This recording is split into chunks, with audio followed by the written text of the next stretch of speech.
안녕하세요. 화학분석기사 실기 강의 맡고 있는 김찬양입니다. 네, 실기 관련해서 그냥 간단한 오리엔테이션 한번 진행해 볼게요. 네, 우선 화학분석기사 이 실기 합격률부터 보시면요. 연도 점점 증가할수록 요즘으로 갈수록 합격률이 떨어지는 추세를 보이고 있죠. 20년도에 갑자기 합격률이 확 달라진 게 이제 출제 기준에 변화도 있었지만 난이도도 굉장히 많이 올라갔어요. 화학 분석 기사가 같은 시험의 경우에는 시험 응시하시는 분들 허수가 거의 없죠. 화학 전공하신 분들 위주로 또 공부도 많이 하고 보시는데도 불구하고 합격률이 이렇게 낮은 이유는 그만큼 난이도가 굉장히 높은 시험이다라고 볼 수가 있어요.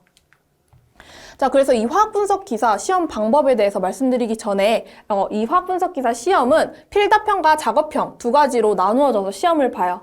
필답형은 다 맞으면 60점, 작업형은 다 맞으면 40점 해서 100점 만점에서 60점 이상 되어야지 합격을 하실 수가 있어요.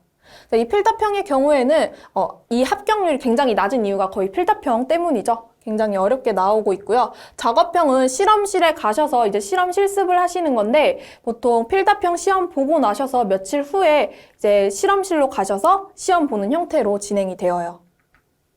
자, 시험 과목으로는 화학분석 실무라는 한 과목으로 보이는데 사실상 필기 보셨을 때 공부하셨던 그 내용을 총괄적으로 시험 보신다고 생각하시면 되는데요. 그 중에서도 화학 구조 분석과 화학 특성 분석 이 두 가지 파트에서 거의 시험 문제가 다 출제가 되고 있어요.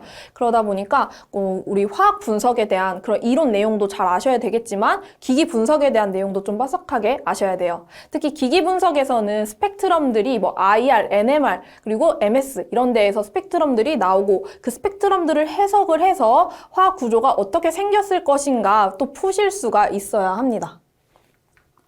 네, 시험 일정은 이제 2023년이죠. 23년은 정기기사 1회는 4월 22일에서 5월 15일 사이에 시험이 진행이 되는데 이 기간 내내 시험을 보는 게 아니라요. 이 기간의 좀 앞쪽 부분, 거의 4월 22일이라고 나와 있으면 4월 22일, 23일쯤에 필답형 시험을 보게 되시고요. 그리고 그 이후에 이제 작업형 시험, 실험을 하시는 시험을 보기 위한 그 시험을 각자 날짜나 지역을 선정을 하시는 거예요. 그래서 그 날짜에 맞추어서 작업형 시험을 보시면 됩니다.